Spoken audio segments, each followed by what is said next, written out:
The following program may contain strong language and mature content. Viewer discretion is advised.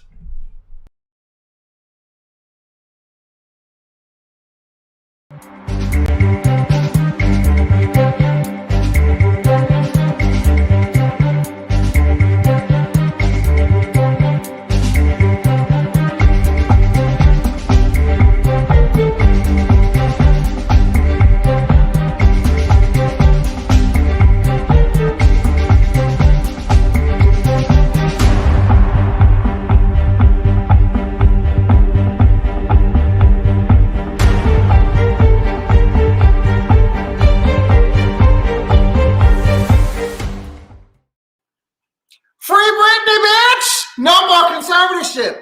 Young Dolph shot and killed at a cookie fucking shop, okay? Travis Scott is in the midst of a $750 million lawsuit for Astro World, and we are throwing it back Thursday, baby, with a good old-fashioned Raaaview. Black Ink Crew Chicago, Real Housewives of Potomac, and Love and Marriage Huntsville. So grab your cocktail, sit your ass on that couch, and get comfortable, because you're watching The Danyol Jaye Show.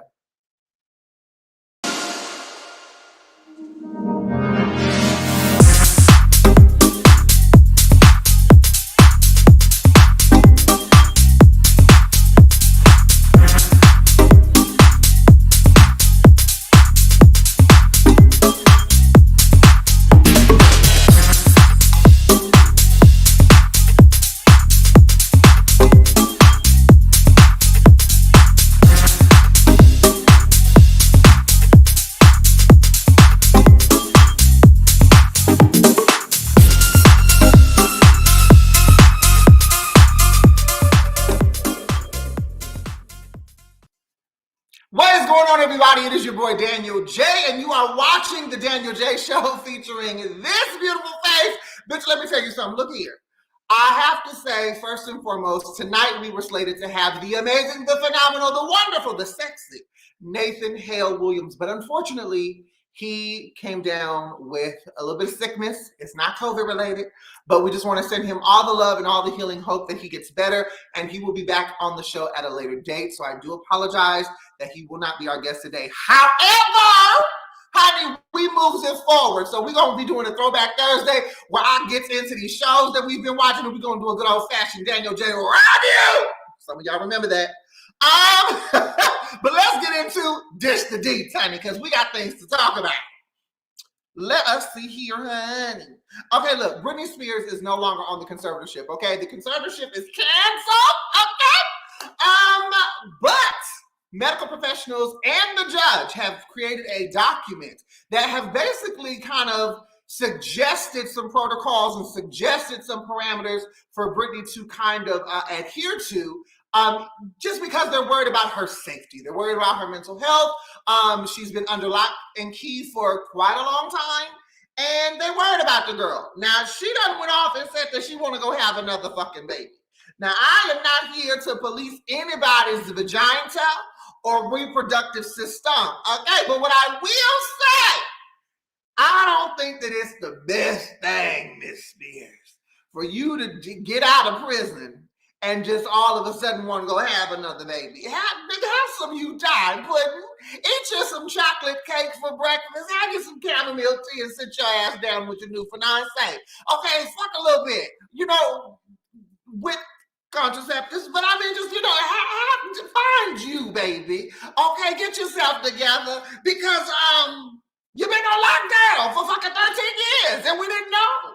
But I want to shout out to all the caucus people out there that was watching your social media, bitch, and they knew between the emojis that you didn't use, between the language that you didn't have, they knew that something was wrong, and they fought, and they put up shirts and signs and shit, and here we are, celebrating the Free Britney movement because the bitch is free. So congratulations to you, Britney, but I just hold off on the baby, honey. Just wait a little bit. Enjoy your freedom. Just find yourself again, because, I mean, shit has changed. You ain't been able to do shit. Go enjoy a donut if you want to, and then, like, maybe 6 months, a year, have the baby. Moving on. This is sad news, because it's sad news because I don't like hearing about another Black anybody getting shot down. But Young Dolph was shot and killed while buying some fucking cookies at a cookie shop in fucking Memphis, Tennessee. Now, this was not the first time that Young Dolph had been shot at. There was an incident, I believe, back in 2017, where he was shot at another type of store, a shoe store, I believe, and a car rolled up and shot at him. He then dropped a whole shitload of money for a bulletproof SUV. And, at the time, he just said, it's people just being jealous because I'm rich and I'm famous. But unfortunately, this go round, his life was taken. For those of you who don't know Young Dolph, he was known for hits like Major and On the River. He has had 7 released studio albums since 2016. His debut album being King of Memphis. A lot of people in the hip hop world and the music industry, period, are mourning, and so we here at the Danyol Jaye Show, we send our love and our prayers to his family, to his loved ones, because it's just it's a tragedy. Now, they are doing the investigation. They are trying to find who the shooter is. There are some updates online, not all of them cohesive, but they have some suspects that they're looking into. And they've interviewed people in the community. A lot of people say that this is not uncommon in Memphis, that unfortunately they have laws where you can, open carry kind of state. So you had a lot of mothers, a lot of people in the community saying that they don't like the fact that it is an open carry. They don't appreciate the neighborhood, and that this is not uncommon. And there are a lot of people that are looking to move out of Memphis because of that. So again, we send our love and our condolences to his loved ones, his family, his friends, and those near and dear to his heart, because it's just a really, really horrible tragedy. Speaking of tragedy, I told you that I would keep you abreast about the Travis Scott Astro World situation. They have added yet another death victim to the toll. Last time we spoke, it was 9 young women, Bahati, who was added to the list. Now there is a 9-year-old boy who has been added to the list. Now there is no information on what the cause of death was. A lot of witnesses say because of the stampeding and the trampling and all of that is the reason why this little boy has died, along with all of the others who have died and those who are still injured and recovering from those injuries. So that's 10 people. Travis Scott, I believe Apple, the venue, and a few other folks are on the line for a $750 million lawsuit. And Travis has been added to this simply because they are now holding him accountable for inciting the chaos. There are a lot of witnesses, a lot of videos that said that during this whole ordeal that he was inciting people to get bucked, to go crazy, to go wild and do, rush the stage and all of this, that, and the other. And so they're looking at it and saying that he was a part of the reason why all of this had went down. And I want to read a little bit of the TMZ article regarding this, because there's some details in here that we need to know, okay, that we need to be aware of. And it says Travis Scott, Drake, Apple, Live Nation, and others will now need to answer to a massive $750 million lawsuit brought against them by more than 125 fans, including the family of one who died at the festival. The suit filed by Houston attorney Tony Busby is the first of others to come and places the blame on Travis and concert organizers for negligence in failing to properly plan the concert, train security personnel, and host a safe event. Among the plaintiffs is the family of Axel Acosta, a 21-year-old who was allegedly crushed by an incited, and this is a quote, an incited, unruly, and out-of-control crowd with such force that he could no longer breathe. This to me is, I don't know, I don't have words for things like this, because I feel like on one hand, can you really blame an artist for a venue's negligence, for lack of security, for whatever the case may be? Sure, why not? But I also feel like this is not the first time that Travis Scott has done this. You know what type of show he does. You know what he's prone to say at his concerts. You know how bucked the crowd gets. And so I feel like on one hand, is he responsible for the deaths? I can't necessarily say that he is. And I know that that's a very unpopular opinion. Is he responsible for inciting more chaos? Absolutely. Now, he claims, as far as his camp, claims that from the stage's perspective, he had no idea what was going on. He did not know that it was as dangerous as it was. He didn't know that, people were in that amount of danger.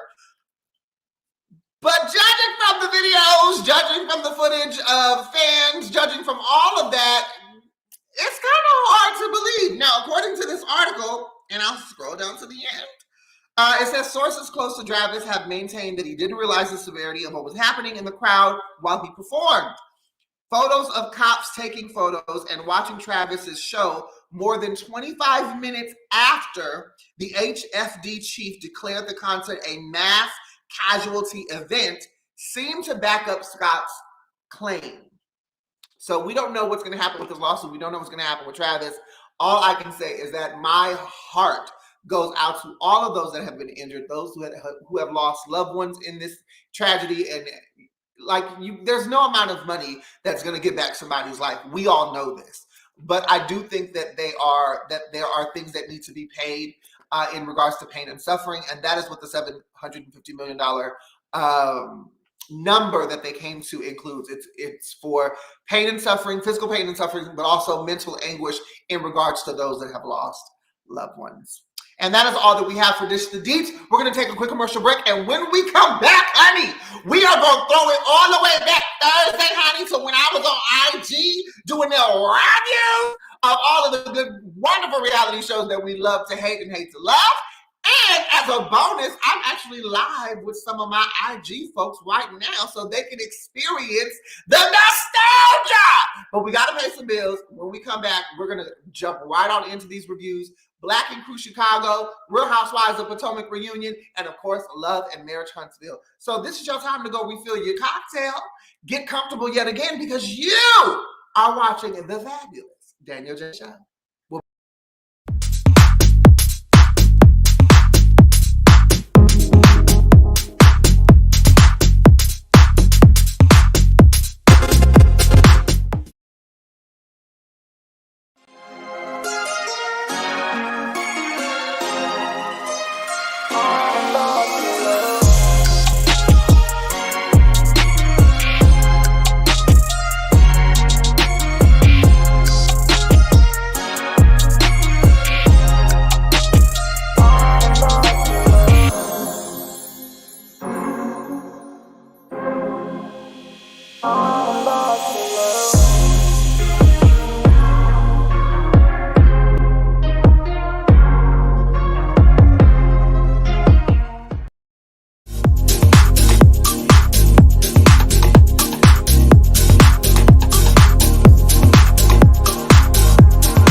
And we are back, honey, with more of the Danyol Jaye Show. If you want to see more fabulous shows, if you want to see other type of content, you need to go to pyromedianetwork.com because we have amazing shows from the Thais Report, Thais After Dark, the Dante Show. Honey, we have loads of things, okay, for you to watch and for you to listen to because not only do we have talk shows, but we also have podcasts.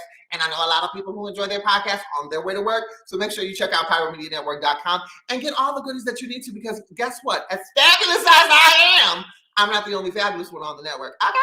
All right, let's get into it. I'm going to try to watch my time. Okay, I'm looking at all of my things because my executive producer is going to be sending me messages going, we're over time, bitch. End the segment. Because I got things to say. Let's get into this first fucking shot. Black and Crew, Chicago. First of all, I just want to say Ryan is still my baby daddy in my head in a universe where the grass is purple and the sky is magenta. Okay? He's fine as shit. Fine as hell. Don, still fine. Four, still fine. Charmaine, you're still a raggedy, messy ass bitch, and we're going to get into that. Now, in this season of the Black and Crew Chicago, there has been a lot that has transpired, okay? Kitty is back. Second City Inc. is back up and running. Dre is back. Prince is back. And a lot of people we've kind of seen change. I posted on my Instagram not too long ago that I don't care what the fuck you say about Don and Ryan. I give those two brothers their flowers while they are here because we have seen them evolve over the years of this show. Yes, they have done their shit. Yes, they got all kinds of craziness going on in the past. Everybody on the show has.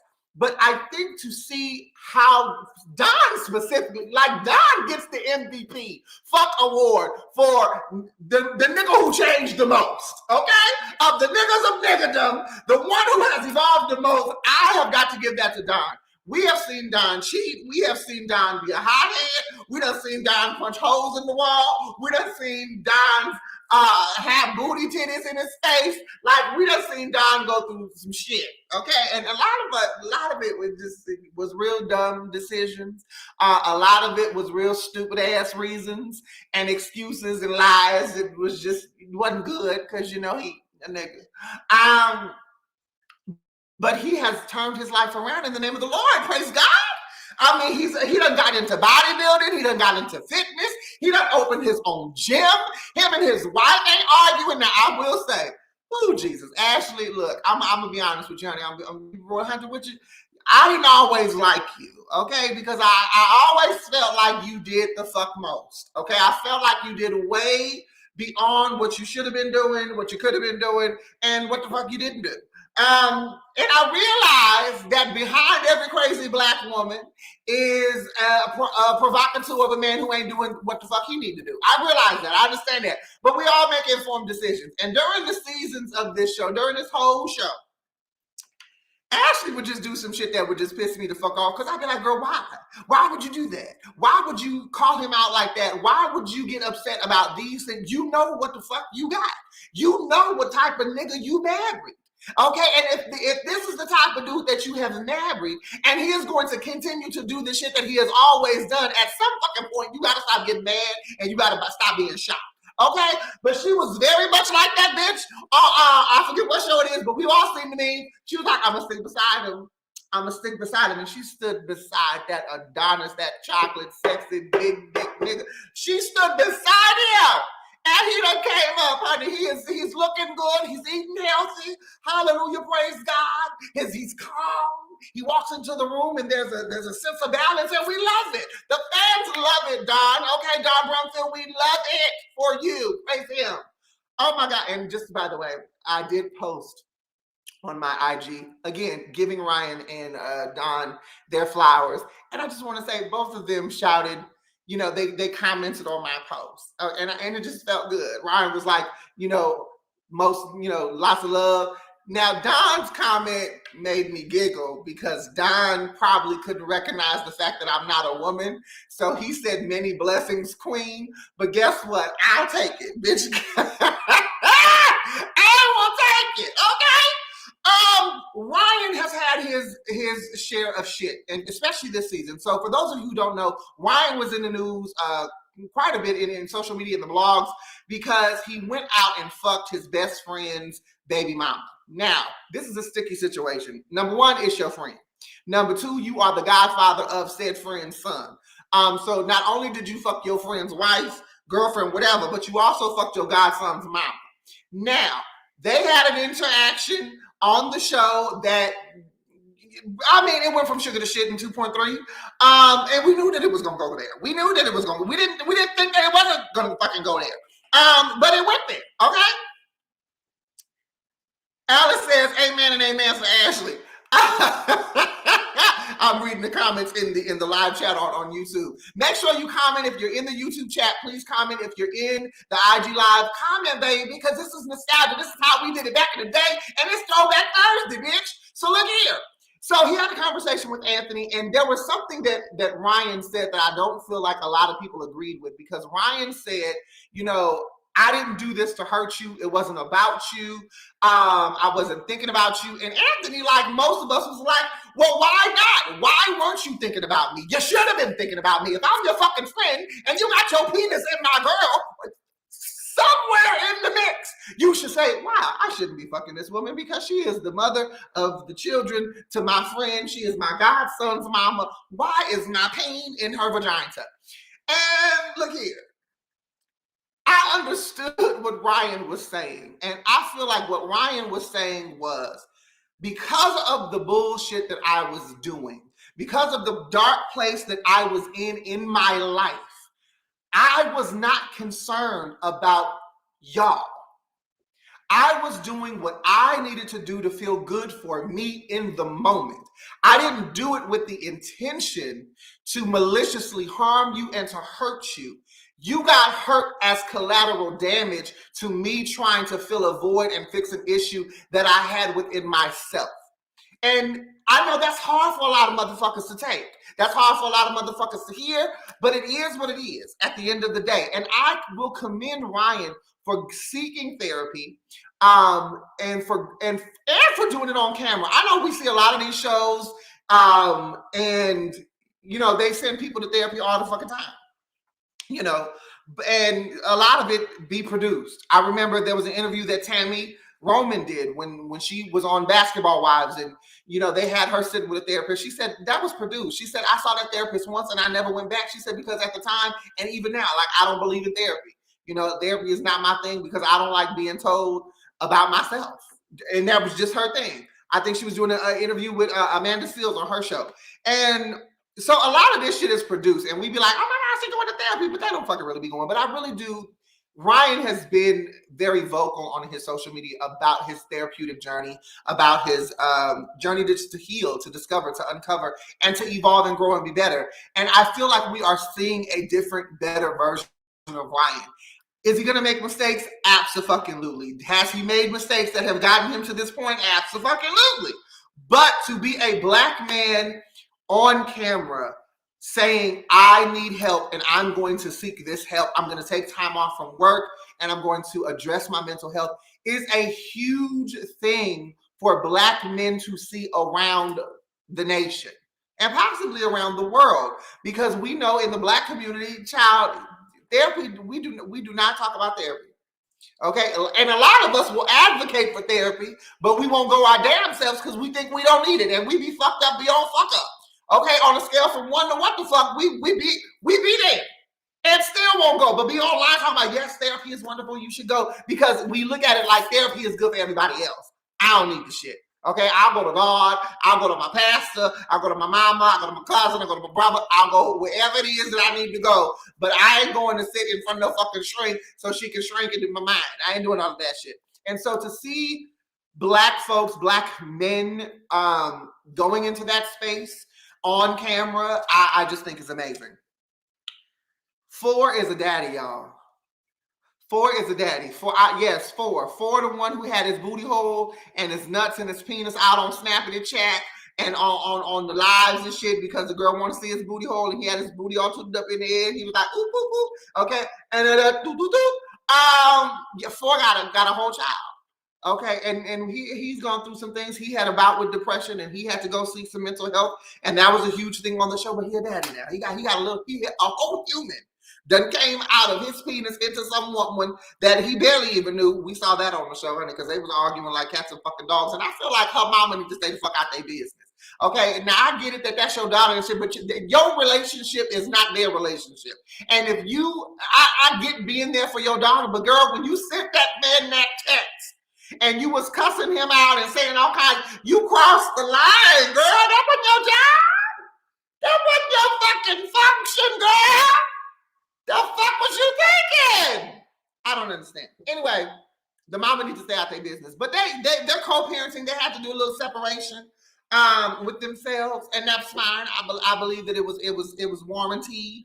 Okay, and I look forward for becoming a daddy. I really look forward to seeing how he's going to change and evolve in fatherhood and what that's going to do for him. Because I've always felt like 4 has been the little brother of the crew, very young-minded. You know, not necessarily that he was in a whole lot of bullshit, even though he wasn't some. But I just feel like this is a moment for him to really mature and evolve, and I'm really excited to see that. Charmaine. Now, I know that y'all are going to probably read me for fucking filth. So let me start by saying, Charmaine, when your mama died, you had my deepest condolences, baby. Your daddy has now passed, and you still have my deepest condolences. And I understand that grief hits us all in different ways. Grief hits us in ways sometimes where we can't even get up and function. And you had a whole baby. You went from getting married, getting pregnant, having a baby, losing your mama, and then losing your daddy. That's a lot to fucking deal with in a 2 to 3 year span. Okay? Lot to fucking deal with in a 2-3 year span. And on top of that, you decided that you was gonna get you a fucking business called Second City Inc. All right.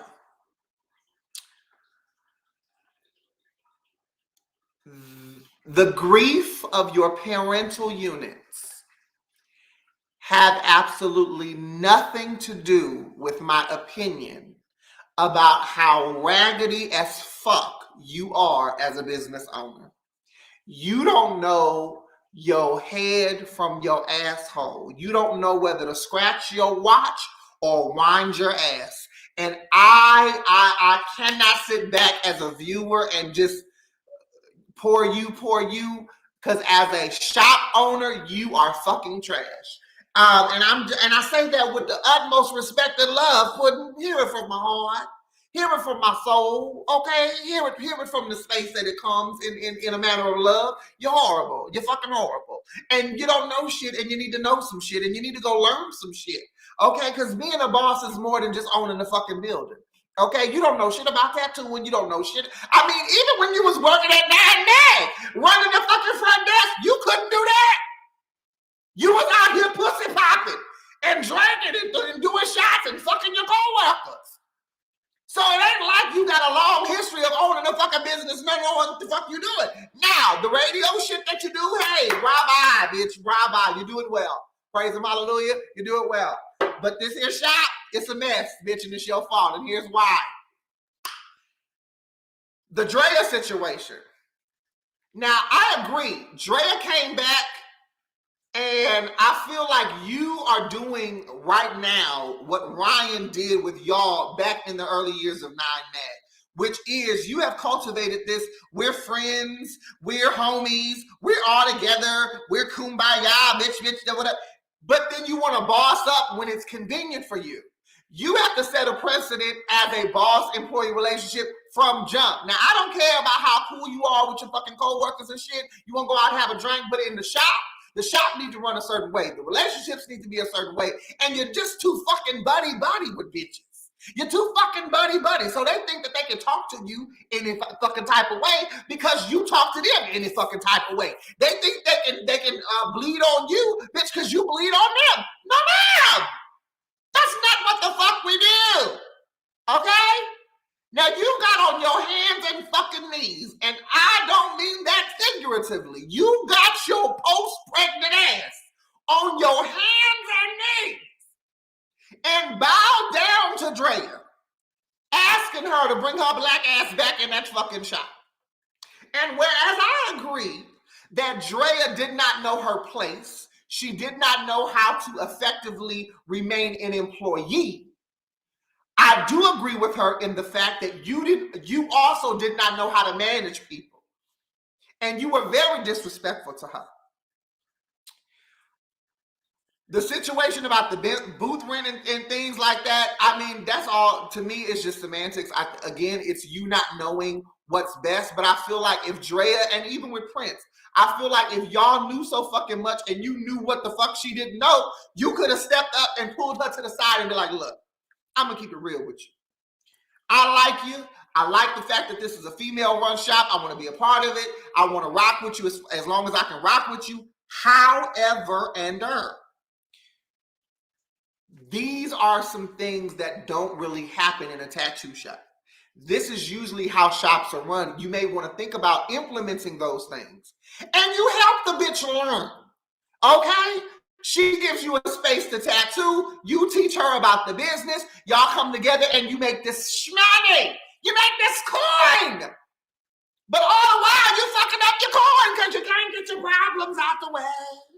You can't fucking get your problems out the way. And then we get to this fucking convention, and Charmaine, when I said it was the lousiest bullshit ass decision you made, when you told Prince, I don't give a fuck how petty Drea was when she came into that fucking booth and she said, I paid for half the booth. You told me to get out your shop, so bitch, I'm gonna take the half that I paid for and I'm gonna represent my fucking self.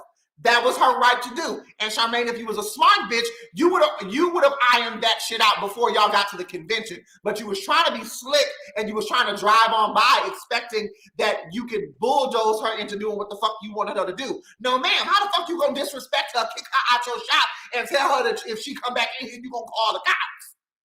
But then you want to act buddy because you don't want to split this fucking booth. You was wrong as shit in that situation. So I don't care that Drea took half that fucking booth. That's fine. But the fact that you had Prince take his black dreaded ass over the 9-mag to tattoo because you didn't have enough room and you decided that you was going to have your guest artist in the only fucking chair available at your booth was the dumbest fucking decision I ever heard in my life. Why would you do that, girl? Why? Why? ¿Por qué, señora? ¿Por qué? ¿Por qué no, bitch? ¿Por qué no? Prince has been riding with your ass from top to fucking bottom. I don't give a fuck how he was doing it for free in the early days. The fact is the nigga is still there. Everybody else done left your ass, and Prince is still there doing fucking tattoos. And that's the motherfucker that you send over the 9-mag. And then not only do you send him over the 9-mag, but he has to broker a deal with Ryan that Ryan gets 50% of all of his earnings at this convention. Bitch, are you dumb? And then you sit in front of this young black man who has supported you this entire time, has had your back this entire time, and you tell him that 50% ain't got shit to do with you. That's between him and Ryan. You is a raggedy bitch. Girl, when I tell you I'd have flipped up every fucking couch cushion in that motherfucking shop. Oh, man. He wouldn't have had to give 50% of his earnings to Ryan had you, the CEO, the owner, the shop owner, the boss bitch, had you made a different fucking decision. Had you shown him the loyalty he showed you, he wouldn't have to do that. What you should have did was send your guest artist over fucking there and let your guest artist handle that. But you take care of home. My daddy used to say, you dance with the motherfucker that brought you to the party. Okay? And don't you ever fucking forget it. He used to say it all the time. He said, don't forget to dance with the motherfucker that brought you. And at the end of the day, you forgot to dance with the motherfucker that brought you. Because without Prince, Drea was gone, Jessica was gone, the other tattoo artist whose name I can't remember, God rest his soul, he passed. He's no longer with y'all, you know. And Prince was right there tattooing in that motherfucking shop, and y'all didn't have shit on a shingle. You was out here dealing with your family stuff, and I get it. You got personal stuff. But girl, if you went through it the first time with your mama, I would just think in my mind that when it comes time for your daddy to transition, you're not making the exact fucking mistakes that you did when you had to deal with your mama. That's just my thinking about it. But y'all, we're going to get back into it. When we come back, I'm going to wrap up this Black Ink Crew Chicago trial. I didn't think I was going to have to talk this long, but Charmaine really did piss me off with the bullshit that she's trying to pull. And I'm not talking about Kitty because Kitty, I'll touch on Kitty. Anyway, we got to take a break. Go refill your cups, honey. I want you in the comments. Make sure you're commenting. I want to see your comments. I want to interact with you. But when we come back, we will wrap up Black and Crew Chicago, and then we're going to get into Real Housewives of Potomac and that fucking mess-ass reunion because I can't stand Candace's ass, and y'all going to hear my mouth and fuck about it. And then we'll give a little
have to take my earrings out.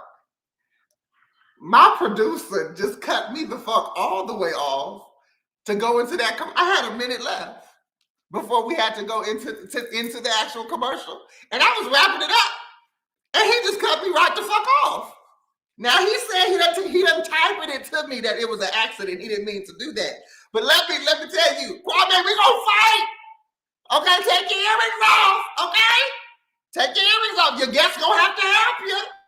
But I love Kwame. Shout out to Kwame and Pyro Media Network for producing this amazing show and just for giving me this opportunity to be on the network. But we moving right along. So Charmaine, you still a raggedy bitch, even after that fucking commercial. Look at girl. What you did to Prince was absolutely out of line. You absolutely owe him whatever he lost over with Ryan because you made the decision. He didn't volunteer to go over to 9 Mag. You made that decision as an executive decision and as a CEO. And because he lost money, that is on you. That is, you don't get to sit there and say, oh, that's between you and Ryan. That's bullshit. It's raggedy. It shows no loyalty, bitch. But you want people to be loyal to you. Now,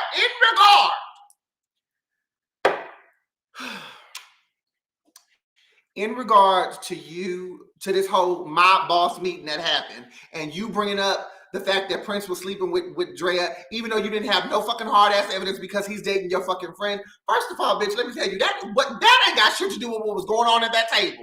Not nothing, not fucking nothing. And the fact that you inserted yourself into that relationship and now you have caused tension within their relationship, that bitch didn't have no reason, Ryan, not nothing, Nathaniel, Natasha, not a bald-headed mother named Bart. That bitch didn't have no reason to not trust Prince until you opened your motherfucking mouth and said some shit that you don't even have proof of. That you don't even have proof of. And you did it because you were upset at the fact that you thought that Prince was taking Drea's side. Bitch, how old are we? Are we 3? You got a fucking baby, bitch. Don't act like one. You was wrong as fucking. If they break up, bitch, it'll be because of you. That's all I got to say. We're going to move on. We're going to switch shows. But I want to wrap up Black and Crew Chicago by saying this. I'm very excited for the season. I definitely want to see where the season is going. As far as Miss Kitty is concerned, girl, why are you here? What? It didn't work at New York. You gonna come to Chicago. If it don't work in Chicago, where the fuck else you gonna go? Are there any Black and Crew other cities out there? Compton? What you going to do? You go all the way to Compton, bitch? You know somebody in Compton? Kitty girl. Oh my God. I pray for you. I pray for Lord, bless her. God, give her sense. Okay. Make sure that she just stop being a hoe. Make sure she gets some business of her own, oh God. And I just pray right now, Lord, that whatever antics that she thinks that she's pulling, honey, I just pray for wisdom, Lord God. Let her smack in the head like a ton of bricks. In your mighty son, his name, amen. Okay, praise God. Moving on. Real Housewives of Potty Mac. This reunion has been quite entertaining. Okay, quite fucking entertaining. They came for Giselle's fashions yet again. At this point, I just say y'all need to leave Giselle's fashions the fuck alone. She's not changing. She wears what she wears because she want to fucking wear that she like it. Leave her the fuck alone. But the biggest thing going on in this reunion is Candace's ass. Okay. Candace, you is one duplicitous ass bitch, okay? You're fucking petty, and the fact that you got a whole mama for a psychiatrist, a whole psychiatrist for a mama is fucking beyond me. Because you had your black ass nerve to sit your skinny ass in your dressing room, having a conversation with Wendy. And out of your mouth, out of your painted, lip-glossed mouth, had the nerve, the audacity, the unmitigated gall to say, they don't get to police how I react. Well, bitch, raggedy bitch, girl. That's what the fuck they was trying to tell your bitch ass about what the fuck comes out of here, bitch. When they asked you, how is that working for you? And you sat your ass up there talking about, oh, so it's my fault that Monique put hands on me. It's my fault. bitch, it's your fault. I don't know if anybody said it, but I'm going to say it to you. Hell yeah, it's your fault. Why? Because you don't get to police how people respond to you. And when you got that fucking much mouth, baby girl, you're going to have to back this shit up with some hands. Okay? Depending on who you're fucking with. Okay? And that particular day, Monique wasn't having it. Monique wasn't having it. And she dragged your ass across that fucking table. And that was all she wrote. Okay? And I would like to say, I am so glad that Giselle looked at you and said, how you came at Mia about her mama and all of that. How you came at her. If Mia would have whipped your motherfucking ass, Giselle would have been like, boop. Because truth be told, Giselle didn't have no problem with Monique whipping your ass. Okay? In fact, I think that Giselle, I think she said it when she was here on the show, that you deserve to get your ass beat. Her problem was that Monique did it on camera. Her problem was that Monique did it on camera. Because she said when she was here on the Danyol Jaye show, she said had Monique decided to go to Candace's house and whip her ass off camera, I wouldn't have nothing to say. But the fact that you did it on camera, honey, you changed the dynamic of the show. I said, so your upset really wasn't the fact that she got her ass whipped. Your upset was the fact that you didn't want the show's integrity to fall for having violence on the show. Okay, Giselle, I see you, B. I see you, girl. As for someone who has gone an entire season, the first season that you were on, living in your mama's house, your mama was paying for everything, you was break down crying every time somebody said something about you being a princess in sport and this, that, and that. For somebody to have such deeply rooted mom issues, I found it so hypocritical, so malicious, so cruel, so disrespectful at the fact that you could say all of the things that you said about Mia's mom. And the most disgusting thing that you said was that you told Mia that if your mother were to relapse, it would be all on you because you brought her on this show and you made her fair game and you used her for a storyline.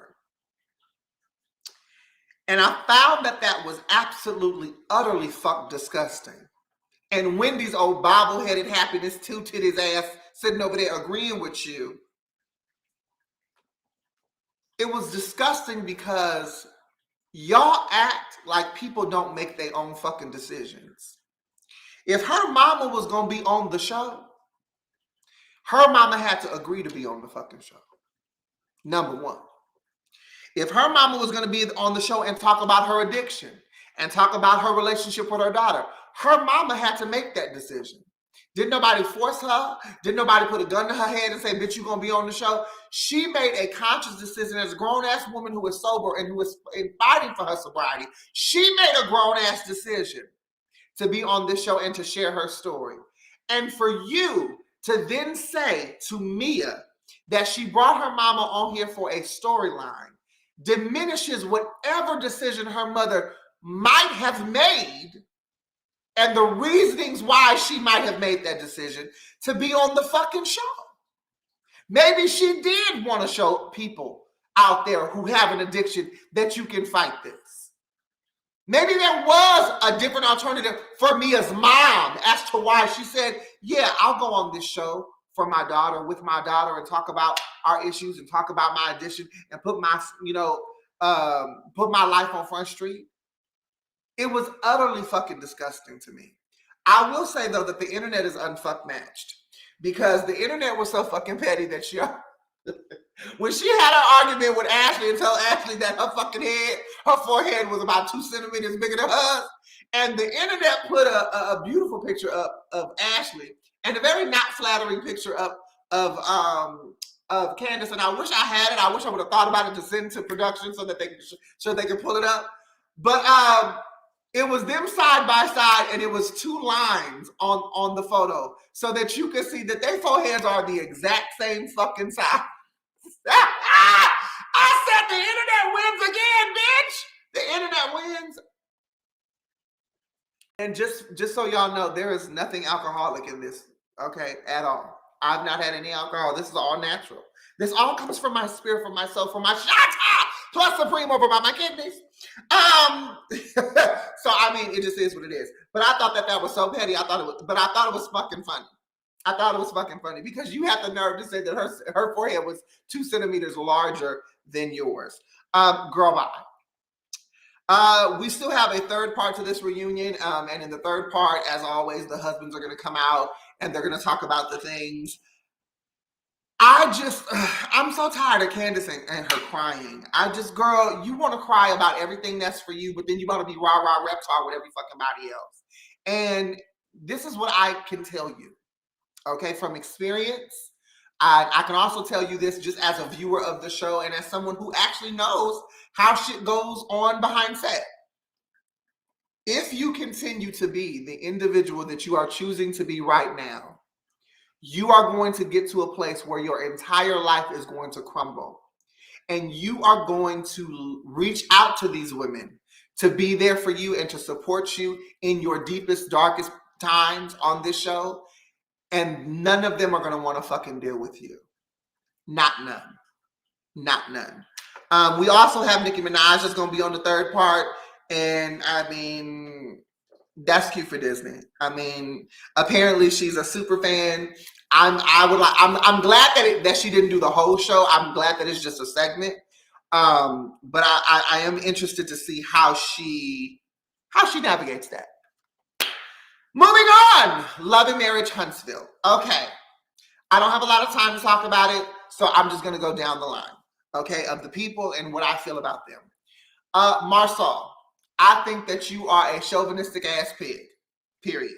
I think that you have good qualities about you, but I think that all of y'all men on this fucking show, I think that all of y'all do this thing where, you know, y'all have these very antiquated machismo, toxic masculine ass traits that I don't fucking like. And Marsau, you up there with the worst of them. Letitia.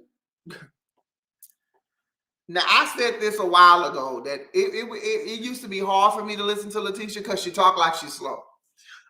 She talked like she got a problem, and she do. And the problem is called comprehension. She can't comprehend a motherfucking thing because the fact that you want to sit up here and act like you're very passive aggressive.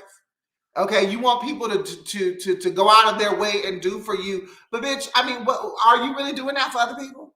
Okay, all I've seen you do thus far is allow your mama to run fucking rampant in people's lives, being disrespectful as the fuck. Okay, on this show. I've seen you be messy. I've seen you say that you are over shit and then you bring up the shit later on, which is, I can't stand a bitch like that. If you gonna forgive me for some shit, okay, if you are gonna say, you know what, that was the past, we're not gonna talk about it no more, bitch, I expect for that shit to die on the threshold of that fucking moment, okay? If you come to me, I don't care if it's a week, a day, an hour, a minute, a millisecond of I don't give a fuck how long it is. If you bring that shit back up to me, you best believe you better be ready for the smoke. Because I'm going to pop the fuck off. Because we agreed that we was going to leave that shit where it was. So don't bring that shit into the next moment, girl. This thing with you and God damn it, her name is escaping me. She the one I like. She the only one I like. Marsau's brother. Somebody help me in the comment section. Somebody help me. I can't. Kimmy is her name. This thing between you and Kimmy, I don't know what the fuck that is. I think that Kimmy, I gotta give you a shout out. I gotta give you a shout out because you to me are the most put together individual on the entire cast of Love and Marriage Huntsville. You are the most balanced. You are the most logical. You are, to me, the most empathetic. Like, you, not to say that you are perfect because you are not, but I just feel like you are the one that has it the most together on this show. And I really like Kimmy. And What's her fucking husband's name? Now I don't forgot. It's because Martell, and I'm gonna get on his black ass in a minute. It's Martell, it's Marsal, Maurice, Reese. Oh, Maurice, I really do like you. But you two have that toxic masculine ass energy sometimes where you want to tell Kimmy what the fuck she's going to do. Nigga, back up. Okay? Your dream is fucking real estate. Okay? Not hers. Let her be what she wants to be and how she wants to be it. Okay? But you don't get to dictate who the fuck she's going to be because you have this idea of a perfect success story. Okay? She a whole ass individual. Okay? She was a single mama. She was doing it. She was in the medical field. She was happy. And she stopped being in the medical fucking field because your ass kept pressuring her. So stop that shit. But I do love Maurice and Kimmy. To me, they're my favorite couple. Now let's get into Melody Holt and Martell Holt. Now we all know Martell's community dick, honey. Look here, look here, look here. We know Martell's penis has more miles than a fucking rented Hertz vehicle, okay? Than a motherfucking vehicle that you get from Ava's. He probably got more miles than you can get on fucking JetBlue, American Airlines, Alaska Airlines. That nigga got more miles on that penis than you'll see on a 1972 Chevy. Got a whole baby out the miles that the motherfucker got. And still got the nerve, the audacity, the unmitigated fucking goal to want to stalk your ex-wife, film your ex-wife on a date, go on social media and get rah-rah reptar. For the fuck why? This is a situation where I have to say to both Melody and to Martell, y'all are acting like immature children. And it is hilarious to fucking watch. Y'all are going to break up your own friendship circles because they don't want to fucking deal with y'all in the same room. At all. Like, you don't have to fucking, and that's the thing that I wish Melody, because Melody is about my age. And that's really what the fuck that blows my mind. Melody is about my age, if not younger than me. I'm 36, so Melody got to be about 35, 36. She's in that age range, right? You don't have to respond to everything. I don't give a fuck how true or untrue that it is. And y'all go back and forth, tit for tat, tit for titty. And it just looks fucking dumb. Nobody wins. You look like assholes on national television. Oh my God. At the end of the day, I really want them to get their problems together. Like I said, Kimmy and Maurice are my favorite couple, even though they have their problems. I will continue to watch the show because it's just a guilty pleasure of mine. And child, I want to see what's going to happen with Letitia and her mama. And because her mama is a mess. But that is enough. That has been our Throwback Thursday Raaaview from the one and only Danyol Jaye. I want to thank my IG crew for being with me on the live because this is how we used to do back in the day. But right now, it is time for Hey Pudding.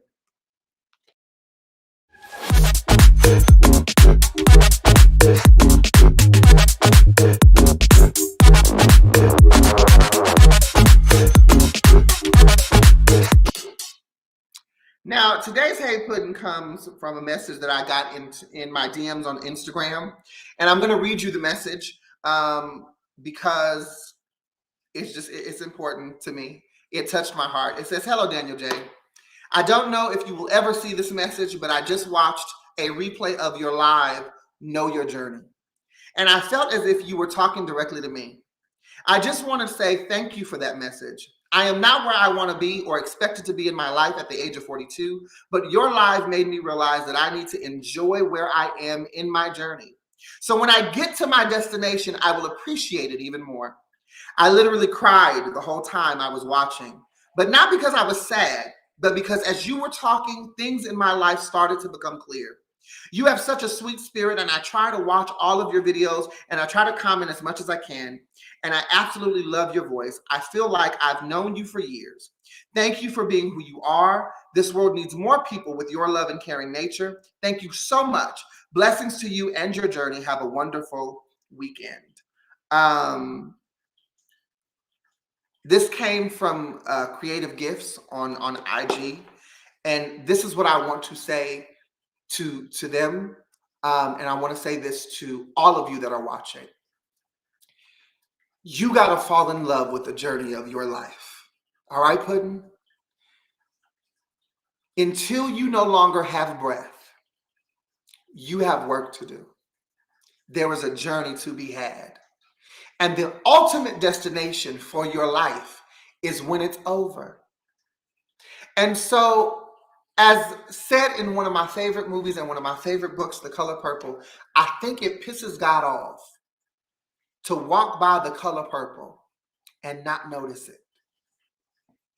There are people that are going in the same direction as you, but they may not be headed to the same points of interest as you are. They may not be headed to the same spot of life that you are, even though they're going in the same direction.